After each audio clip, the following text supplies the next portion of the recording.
네, 오늘장 마감과 동시에 내일장을 대비합니다. 여러분의 계좌에 희망을 차곡차곡 쌓아드릴게요. 내일장 빌드업, 오늘도 MBN골드 김태윤 매니저와 함께합니다. 매니저님, 어서 오세요. 안녕하세요.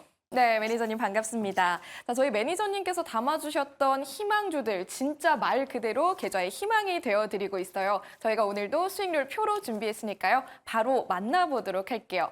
자, 오늘도 사실 목표가 터치한 종목이 있잖아요. 네. 그죠? 이쪽에 있는 AS텍. 이번에 2차 목표가를 도달하면서 최고 수익률 30%가 넘어갔어요. 네, 뭐 AST 그때 공개 방송 보셨잖아요. 네, 맞아요. 오셔가지고 인사도 해주시고 하셨는데, 이 화장품 소재 관련해서 이제 시장의 트렌드가 좀 변화하고 있다. 특히나 이 DSM이라는 회사가 있는데요. 이 DSM이라는 그 회사 자체에 대한 기존에 사용했던 물질 자체가 지금 시장에서 인체 유해성이나 환경오염의 문제가 되기 때문에 동사에서 이제 생산을 하고 있는 그 DHHB라는 성분이 있습니다. 자, 그래서 그런 부분들 가지고서 앞으로 수요가 증가할 것이다라고 말씀을 드렸거든요. 자, 그래서 AS텍 같은 경우에는 제가 이게 한 2시 50분 정도 현재가 기준으로 지금 한 27% 정도 수익권에 있습니다. 그리고 이제 장중에 급등을 하면서 이제 한 4% 정도 됐나요? 거기까지 좀 올라갔었는데 아직 추세 자체가 꺾인 것 같지는 않아요. 그래서 조금만 더 보시면 좋을 것 같아가지고 오늘 제가 3차 목표가 한번 말씀을 드리도록 하겠습니다. 3차 목표가는 53,000원이고요. 대신에 이제 또 수익을 지켜야 되지 않습니까? 그러면 익절가는 45,000원 말씀을 드리도록 하겠습니다. 자, 그리고 바로 제가 또 한 가지 아쉬웠던 종목이지만 다시 한번 희망을 드릴 수 있을 것 같아가지고 기존에 손절가는 터치했지만 제가 약간 중기적인 관점에서 바라보시면 좋을 것 같다라고 말씀을 드렸던 롯데 에너지 머티리얼이 오늘 시장이 상당히 어려움에도 불구하고 9%대 급등이 나왔습니다. 이 동박과 관련해서 특히나 이제 미국 내에서는 그 중국산 이 동박과 관련해 가지고는 이제 앞으로 좀 사용하기가 좀 어렵다라는 부분들이 있기 때문에 그쪽과 관련해서 이제 반사익을 얻을 수 있는 대표적인 종목이다라고 좀 말씀을 드렸습니다. 뭐 최근에 이제 구리 가격이 상승을 하다 보니까 전반적인 그 레깅 효과라고 할까요? 이 판가에 반영할 수 있는 부분들이 보통 한 2개월에서 3개월 뒤에 반영될 것이다라는 부분들. 그리고 그 롯데 에너지 머티리얼 같은 경우에는 이제 아시아 쪽에 대한 매출 비중보다는 유럽이나 이 북미양 쪽, 특히나 상반기에는 얼티엄 세일즈라는 이쪽과 관련해서 또 매출 본격화가 또 앞으로 나타날 가능성이 있기 때문에 뭐 아쉽게 포트에서는 편출이 됐지만 롯데에너지 머티리얼 오늘 그 가능성을 보지 않았나. 그래서 보유하신 분들이라면 조금 더 중기적인 관점에서 가져가셔도 좋지 않을까. 이렇게 좀 말씀을 드리도록 하겠습니다. 네, 좋습니다. 저희 두 종목 짚어봤는데요. AS텍은 3차 목표가 제시해드렸으니까 참고해보시고요. 롯데 에너지 머티리얼 중간 전략 다시 한번 잡아드렸습니다. 저희 한 종목만 더 보고 네. 갈게요. 오늘 얼마 전에 들어갔었던 넷마블 같은 네. 경우요. 매니저님께서 말씀해주신 그대로 전개가 되고 있습니다. 게임 쪽 판호 이슈가 나왔잖아요. 네, 그때 이제 최근에 중국 이제 한중일 정상회담 이슈 때 이 화장품 종목들 그리고 엔터, 이 한한령 해제에 대한 기대감. 그러면 그 다음과 관련해서 과연 중국과 관련했었을 때 어느 쪽 섹터가 이슈를 부각받을까 고민들이 많으셨을 텐데요. 제가 그때 딱 말씀드렸던 게 바로 중국 쪽에서 이제 판호 발급에 대한 요구를 한국에서 할 가능성이 높다라고 말씀드렸습니다. 자, 근데 오늘 그 시장의 어려움에도 불구하고 뭐 넷마블이나 이 펄어비스와 같은 일부 게임주들이 전반적으로 시장보다 아웃퍼폼하는 모습을 보여줬는데. 자, 그 이유가 뭘까요? 결국에는 그런 이 문체부에서 기재부가 다음 달 이제 7월 달인가요? 7월 달에 중국을 방문을 했었을 때 같이 가가지고 이 중국 판호 발급을 확대를 좀 요청을 하겠다. 이런 이야기들이 나왔습니다. 그래서 이전에 사드 보복 이전으로 조금은 더 확대를 좀 하기를 요청을 하고 있기 때문에 그거와 관련된 기대감으로도 오늘 또 지수 대비해서 좀 버텨줬다라고 보시면 될 것 같고요.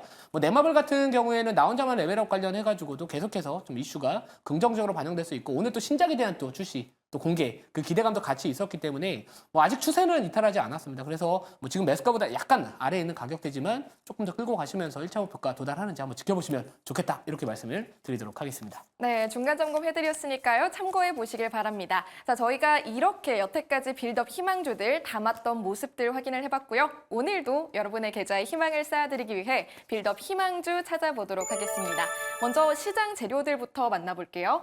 자, 엔비디아 정말 크게 보이네요. 간밤에 급등했던 만큼 시장의 이슈였고요. 그 외에도 정말 많은 키워드들 보입니다. 이 중에서 좀 주목하셨던 키워드 있을까요?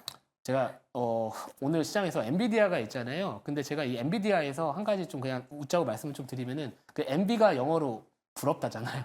네. 그래서 엔비디아. 엔비? 엔비디아 너무 부럽다. 이렇게 부러운 엔비디아라는 뜻이겠죠? 이렇게 해서 이제 엔비디아라고 좀 생각을 해봤는데 사실 이제 미국장에서 엔비디아 주가가 급등을 함에도 불구하고요. 특히나 뭐 나스닥이나 S&P 500 같은 경우에 그래도 좀 버텨줬거든요. 근데 이 엔비디아 주가가 워낙 급등을 하다 보니까 지수를 좀 왜곡시켰습니다. 뭐 에너지 섹터를 제외하고 일부 반도체 기업들 제외하고는 전반적으로 오늘 미국장 지난밤에 대부분이 좀 약세 흐름이 나와줬었는데 제가 돈 되는 일정 그때 코멘트 이틀 전에 미국의 국채 입찰 이슈가 단기적인 시장에 부담이 될 수 있다라고 말씀을 드렸는데요. 지난밤에 미국의 국채 금리가 상승을 했습니다. 그 요인은 결국에는 입찰 수요가 부진했다라는 그런 이유 때문에 국채 금리가 올라갔었거든요.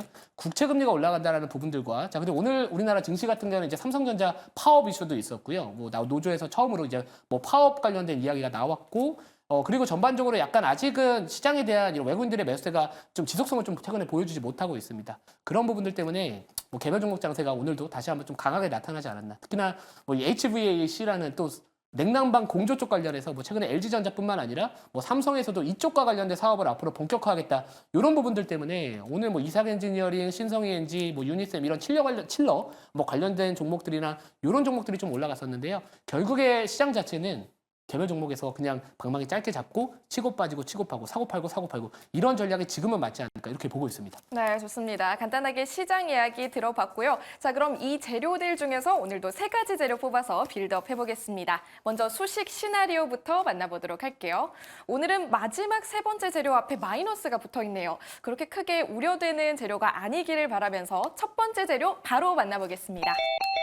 네, 첫 번째 재료는 데이터 센터예요. 아무래도 최근에 시장 이슈다 보니까 네. 좀 뺄 수 없는 재료네요. 뭐 사실 다 여기서 시작한 거 아닙니까? 뭐 원전도 결국에는 뭐 에너지 수요 이런 것들 때문에 원전 계속 이야기 나오는 거고 뭐 지금 뭐 신재생도 마찬가지고요. 그래서 첫 번째 키워드는 항상 데이터 센터 내에서 수혜 업종 내에서 순환매 흐름을 좀 노려보자라는 관점에서 특히나 지금 시장이 전반적으로 좀 불안정한 흐름을 보여준다면은 결국에 시장의 관심의 중심에 설 수 있는 이 데이터 센터와 관련된 업종 내에서 움직여주자 이렇게 말씀을 드리려고 제가 첫 번째 키워드로 좀 뽑아봤습니다. 네, 좋습니다. 첫 번째 재료 데이터 센터고요. 두 번째 재료도 바로 확인해 볼게요.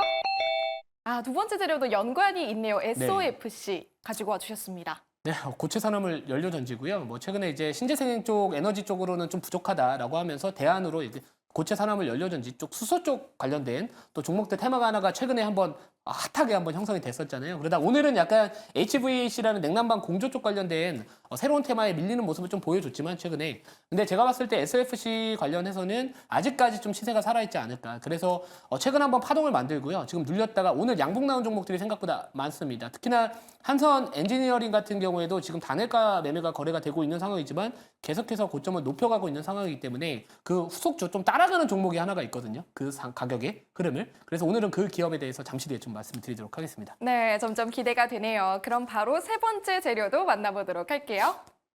세 번째 재료는요. 이쪽에 있는 네. 금리입니다. 얼마 전에 말씀해 주셨던 미국 국채 금리 관련된 이슈일까요?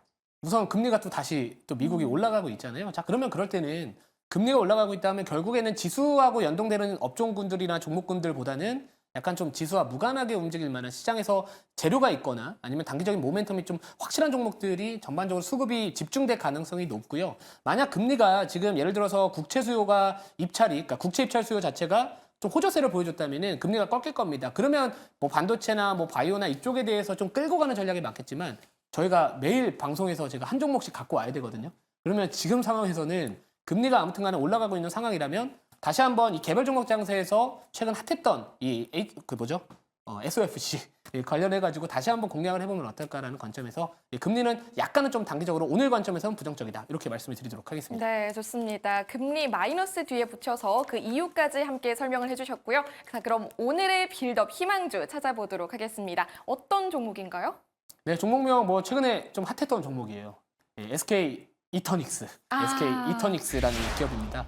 한선 엔지니어링하고 사실 SK 이터닉스가 같이 갔거든요. 근데 한선 엔지니어링이 원래 사실 피팅밸브 기업인데 이 종목이 우선은 과열 종목으로 단일가 거래로 계속 상승을 하고 있습니다. 근데 제가 SK 이터닉스를 뭐 최근에 또 다른 방송에서도 사실 관심주를 많이 말씀을 드렸었는데 가져가면은 방송 중에 상한가가 버려서 그 다음 날 또 예를 들어서 또 말씀을 또 조정이 나오고 손저가 터치하고 이런 상황이에요. 근데 제가 봤을 때 SK 이터닉스 같은 경우에는 SOFC 관련해서는 아직까지 그렇게 크게 시장에서 반영된 시기 자체가 짧습니다. 자, 그 뜻은 뭐냐면은 아직은 상승 파동 하나 정도는 먹을 수 있다. 그래서 오늘 SK 이터닉스가 시장이 당연히 불안정하다 보니까 최근에 핫했던 종목들의 수급이 다시 한번 몰리거든요. 그러면서 오늘 또 양봉이 나왔습니다. 사실 제가 이 종목도 뽑았을 때 마이너스였어요. 아니면 보합이었거든요.